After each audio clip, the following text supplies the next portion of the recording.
pour terminer l'album que j'avais promis à mes fans depuis longtemps. Voilà. Je suis à mon dernier jour, donc j'ai profité pour vous donner mes nouvelles et puis vous faire un petit coucou. Voilà, ce qui est important. Et vous expliquer que dorénavant, on fait place au travail désormais. Voilà. Mais pour revenir sur certaines choses, pour mes grands frères que j'ai eu offensés pendant mon direct, voilà. Je tiens aussi à présenter mes excuses si j'ai dû sortir des choses qui ont frustré beaucoup de personnes. C'est important, je veux le dire parce que je sais pourquoi je le fais. Voilà. Maintenant, pour mes fans, vous me connaissez, je ne suis pas un gars qui s'exhibe sur les réseaux, toujours là à crier. Non, moi, je ne suis pas comme ça. Quand je sors, c'est précis, c'est concis, c'est bien pour quelque chose. Et il fallait que je le fasse parce que j'avais vraiment remarqué certaines choses changer. Voilà. Donc, il fallait revenir et se rappeler qu'il y a le travail d'abord qui prime. Donc, voilà, je l'ai fait et puis voilà, ce qui a suivi a suivi. Mais, il y a un petit truc qui m'a un peu titillé l'esprit, vous voyez. Ça m'a un peu titillé l'esprit. C'était le dimanche, je ne sais même plus la date de mon direct, c'était quand. En tout cas, ce dimanche-là, ça a été un jour spécial parce que, un jour spécial pour moi en tant qu'amateur de réseaux sociaux, parce que c'était pour moi une première de faire quand même, je dis quoi, en direct comme ça, hein, ils étaient quoi, 13 000, 14 000 à me regarder en train de crier, en train de m'exhiber, en train de me mettre en colère, tout ça. Pourtant, bien avant ça, je faisais quand même des directs. Je faisais des directs où je partageais des gadgets aux gens. Je faisais ma musique. Je chantais. Je faisais intervenir même d'autres artistes. Et tout ça pour essayer de gagner des gens. Et à travers ça, je passais quand même des messages de sensibilisation et autres. Je me suis donné vraiment beaucoup de mal pour faire ce genre de choses-là. Une manière pour moi, je n'étais pas subventionné par qui que ce soit. Une manière pour moi d'apporter ma pierre à l'édifice, qui était le combat contre la pandémie. Je ne vais même pas dire son nom parce qu'elle a gâté tellement de choses. Donc voilà, cette pandémie-là qui a tout foiré. C'était ma manière à moi d'aider. Mais bon, malheureusement, il n'y avait pas quand même beaucoup de personnes. Hein. Pourtant, quand même, je prévenais que j'allais être là le dimanche pour faire du live, pour partager telle chose, pour faire de bonnes actions et tout, pour sensibiliser tout ça. Donc, il fallait venir regarder, il fallait partager le direct. J'étais là, il y avait quand même 5 000, 4 000 personnes. Et pendant que je m'y mettais à fond, c'est-à-dire que quand les choses ont commencé, c'était un truc comme ça, là, va vite. Mais pendant que je m'y mettais à fond, les abonnés diminuaient en fait. Et je me disais, mais attends, chaque dimanche, j'essaie d'améliorer les choses pour que les gens ils voient qu'on est en train de travailler et tout, pour que les choses aillent bien et tout, et tout, et tout. Et pendant ce temps-là, les abonnés diminuent, hein, en fait. Je dis, ah, d'accord. Ah, bah, ils ne sont pas intéressés. Et ça m'a vraiment paru bizarre. Pour un direct que j'avais pas prévenu quelqu'un, parce que c'est vrai quand même que tous les gens attendaient que je réagisse, mais j'avais prévenu personne. Personne ne sait que, tout le monde sait que je ne suis pas un gars direct, je ne suis pas un gars à venir m'exhiber sur les réseaux. Grande était ma surprise quand j'ai vu en moins d'une heure, non même pas une heure, en moins de 10 minutes, j'étais déjà quoi, 800 personnes à me regarder. 1000, 2000, 3000, 4000, 5000. En moins de 20 minutes. Pof, c'est monté à 14 000. Je dis waouh. Ah, ils ont quand même des intérêts pour certaines choses quand même, faut dire. Alors je me suis assis et après mon direct, je suis allé un peu sur mon Facebook, dans mes statistiques, et j'ai remarqué que depuis le moment où on avait commencé à me clasher, j'avais reçu une forte audience. C'est-à-dire que une audience vraiment qui allait me permettre de faire des directs pour me faire voir partout dans le monde. D'accord, mais comment? Par des clashs. quand je me suis dit, ouais, on a vraiment manqué l'essentiel. Ouais, on a manqué l'essentiel. À la base, ce qu'on a traversé, moi je dis, toutes les personnes, c'est vrai que c'est pas encore fini, mais il faut dire qu'on a passé quand même des étapes un peu lourdes de cette pandémie-là. C'est vrai qu'elle n'est pas finie, mais on a quand même passé, parce qu'il y a des gens qui sont morts quand même. Il y a eu des milliers de morts dans le monde entier, on n'en compte même plus, on ne sait plus comment les classer et tout, etc. Donc, je me suis dit, normalement, on doit se considérer comme des... C'est quoi quand il y a un chaos et puis on est survivant, c'est ça, non? Voilà. Normalement, on doit se considérer comme des survivants.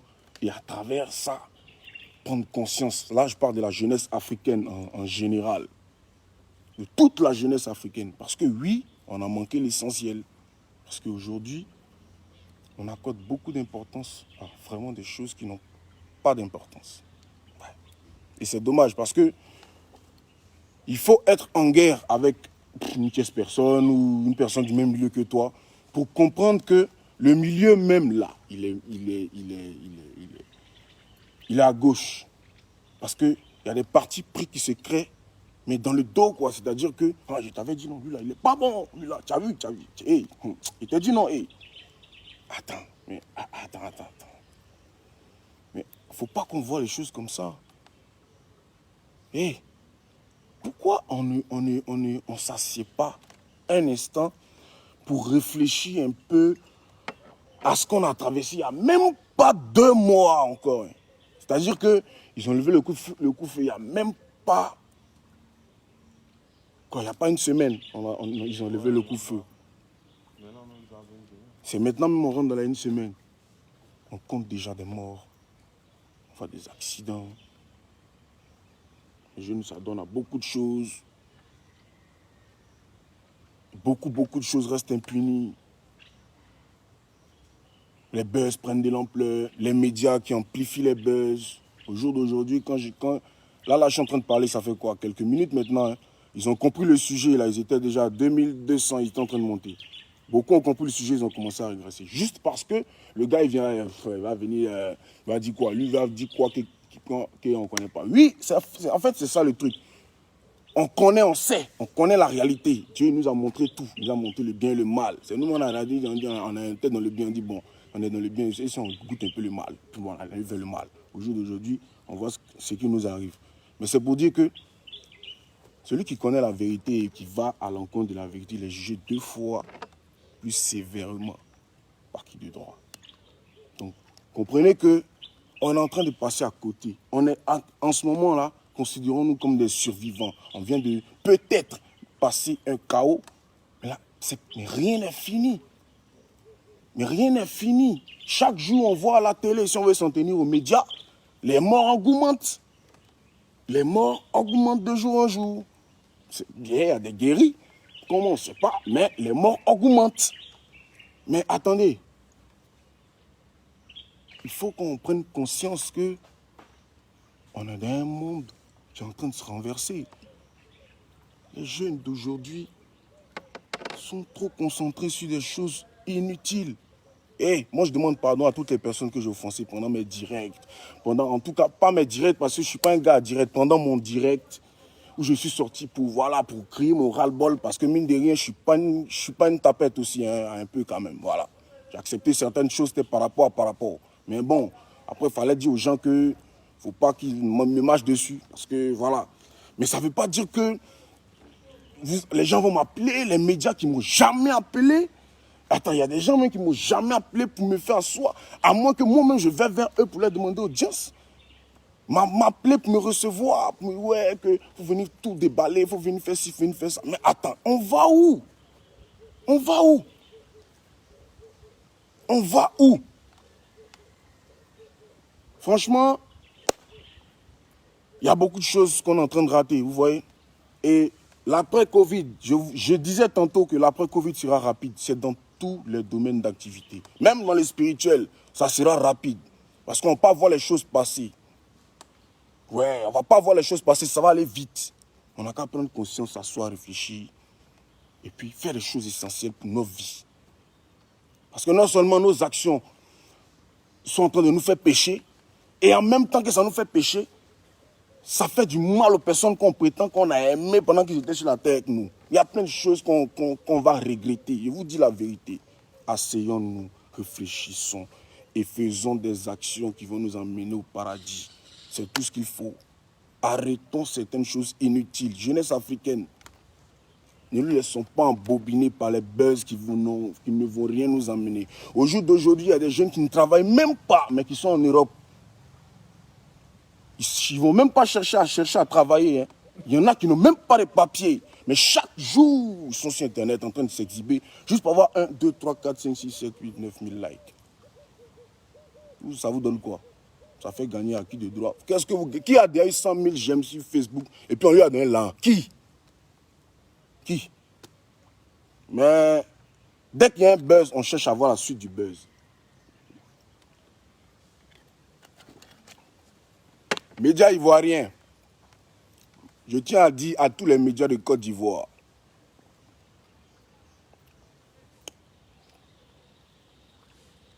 Je pense que les prochaines apparitions d'Ariel Chéné sur vos médias seront pour remplir ma part du contrat que j'ai avec ma maison de production compte tenu de la promotion de mon album qui est en train de se faire.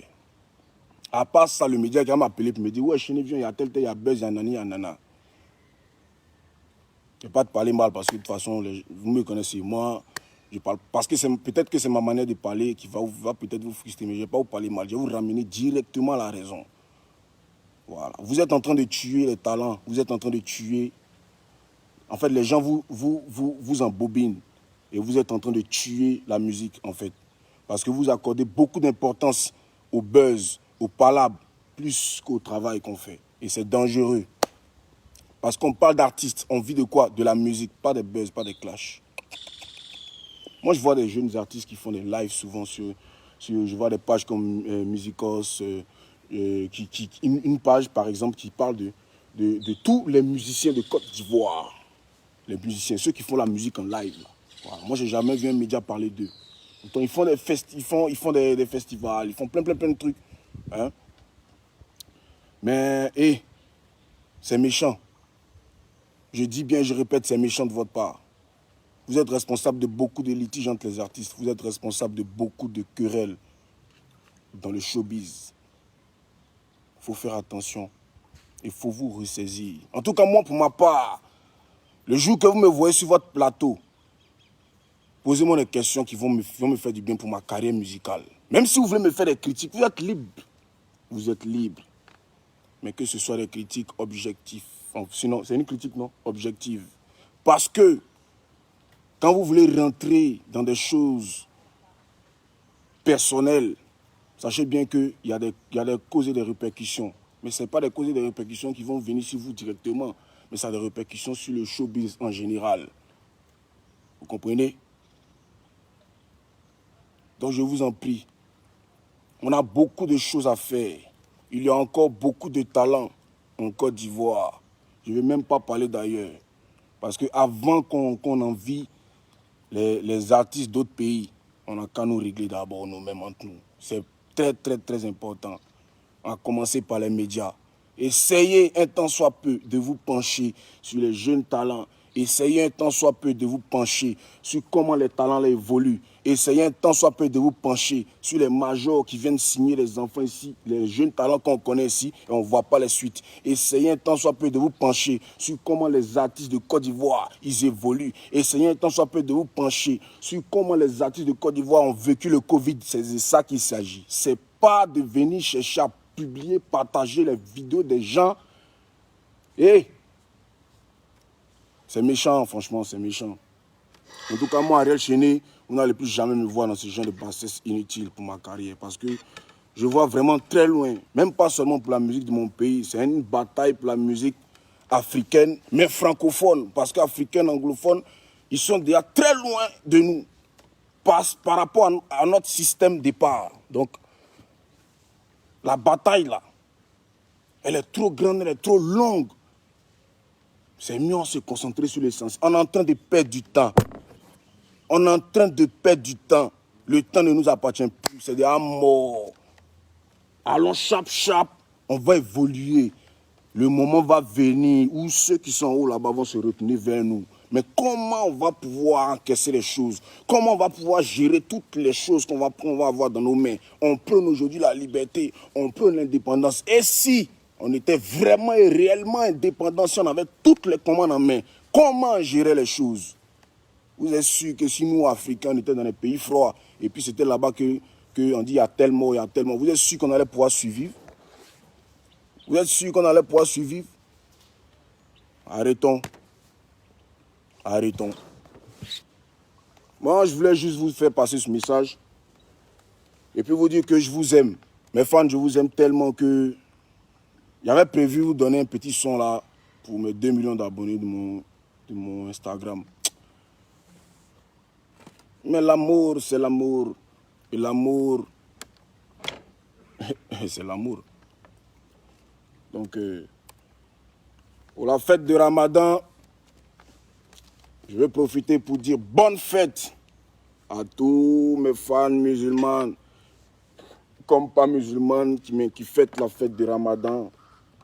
Parce qu'une fête, c'est une fête. Chez nous, la Bible dit, fêtez avec ceux qui fêtent, pleurer avec ceux qui pleurent. Aujourd'hui, c'est la fête.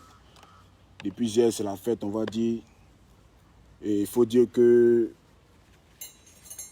avant tout, d'abord, il faut présenter les condoléances à toutes les familles qui ont perdu des gens, qui ont perdu des êtres vraiment chers. Franchement, dans ces moments-là, on a besoin de prendre conscience. Non, je vous dis la vérité. Les gars, on a besoin de prendre conscience. Toutes mes condoléances à toutes les familles éplorées en ce moment de fête. Toutes les condoléances à toutes les familles éplorées en ce moment de fête. Pendant que d'autres fêtent, d'autres pleurent. Et d'autres pleurent. Et comment ils pleurent? Ils pleurent qui? On ne pleure pas parce qu'il faut pleurer. On pleure des gens qu'on a perdus et qu'on a aimés sincèrement.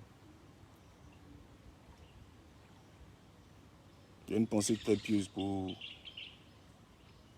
ces familles-là.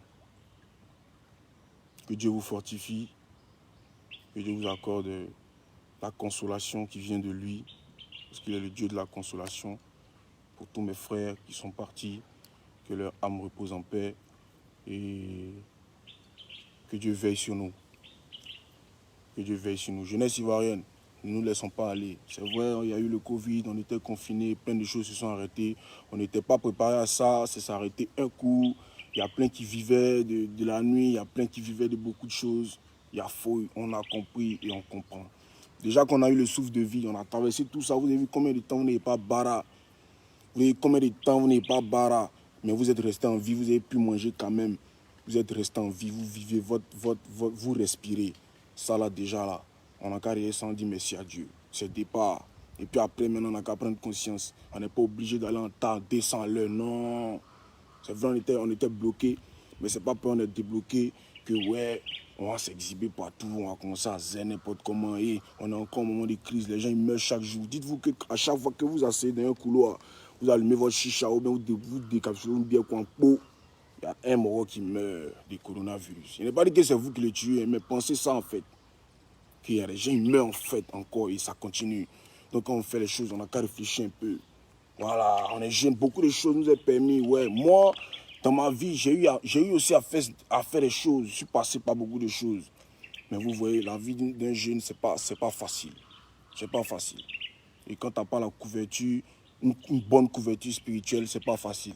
Vous voyez, c'est pourquoi moi je vous dis, faisons attention à ce qu'on fait. Parce que tout nous est permis, on peut tout faire, mais tout nous est pas utile. Parce que ça peut nous emmener dans des problèmes. Ouais. Et dans quel genre de problème? Vous voyez, perdre la vie là. Perdre la vie, c'est pas seulement mourir. Quand on dit perdu ma vie, mais on dit qu'il a foutu sa vie en l'air. C'est pas seulement mourir. Il y a beaucoup de choses. Donc faisons attention, c'est important. Pour mes fans qui sont en train de fêter la fête du Ramadan, je vous aime tous. Mais ce cadeau qui est donné ce soir, ce n'est pas un cadeau pour seulement les musulmans. Désolé. Parce qu'il n'y a pas que les musulmans parmi mes fans. Mais c'est une manière de vous dire que j'ai choisi ce moment-là pour vous donner le cadeau parce que c'est un moment où vous avez la fête. Chez nous, à Noël, la fête, normalement, quand tu finis de fêter, là, c'est le lendemain. Le cadeau vient. Quand on fête le 24 et puis le 25, le Père Noël donne le cadeau. Donc, allez, considérez-moi comme votre Père Noël. Et le cadeau, il est là, il est prêt, il est là, il est présent, il est là en face de moi, il me regarde, je le regarde, j'ai juste qu'à appuyer. Et puis vous mettez zo. Voilà. J'espère que vous avez compris le message. J'espère que la musique va aller de l'avant. Hein. Partagez le direct. Pour ça seulement, voilà, partagez le direct, je vais vous faire écouter le son. Et à 18h, le son il sera disponible. Coupé, décalé, toujours. Voilà. L'album est fini. Comme je vous ai dit, 15 morceaux, bien gros, bien calibrés, bien entitubés, et bien kumbalistiqués, pas t'amuser. C'est-à-dire que quand ça sort comme ça, chaque morceau que tu écoutes, tu as cherché ma photo pour me regarder sur Internet. Pour voir si vraiment c'est bouche de lui là qui chante comme ça. Voilà, ça c'est moi qui te dis ça. Donc commence à t'apprêter. 15 morceaux bien orchestrés, pas joués. Les dangereux ont travaillé dessus. Voilà. Le grand Momo Wanga Bara dessus. Merci aussi à Mr. Bay qui a fait un travail de ouf. Merci aussi à Ariel Chené qui a travaillé aussi pour le Kumbala. C'est important. Il faut dire merci aux gens qui ont travaillé sur l'album, c'est important. Hein? Merci aussi au VP David Taïro. Voilà. Dangereux. Quand vous entendez le nom, quoi, je sais que ça sonne dans l'oreille des petits là. Quand il parle des petits là, il parle de. Attends, voilà. Merci. Il est dit où? Bon, les fans. C'est pas un clash, hein. C'est pas un clash, c'est un règlement musical. Voilà, on appelez ça comment désormais. C'est un règlement musical. Partagez.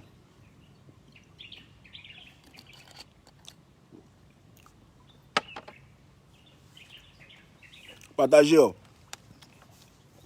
Partagez puis entendre le règlement musical. Puis il y a trop de petits qui sautent 2 jours là, c'est pas bon. Alors, on est trop passé par les trucs, il faut passer par là d'abord. Vous êtes trop pressé pour arriver. Il y a quoi? Vous savez comment on a trimé pour arriver là?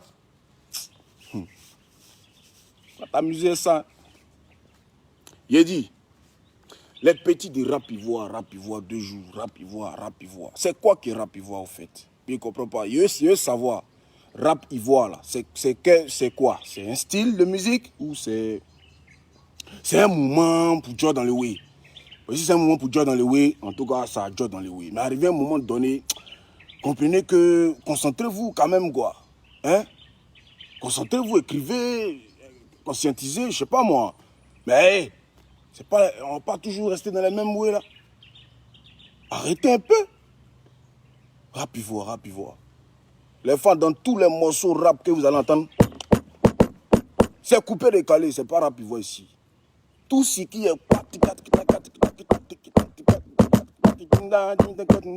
tout ça c'est coupé décalé. Donc c'est quoi le way? Hein? Pas parce qu'on n'a pas parlé, on n'a rien dit que vous allez commencer à... Vous avez vu, non? Il a commencé à rentrer dans les way, c'est monté. Et Koriwa. Est-ce que vous aimez non vous donner ça à fouille? Mais en tout cas, comprenez que vos histoires de rap, voilà, à un moment donné, c'est une bonne musique, c'est le rap. Hein? Ouais, c'est le rap, c'est bon. Ça fait kiffer, c'est bon, hein? Mais allez là, 2 jours là, il y a trop de petits découpés décalés. En fait, les nouveaux petits du rap, voilà, c'est les déchus découpés décalés en fait. Je vous explique. C'est-à-dire que c'est les petits Atalakuman. Voilà, c'est les petits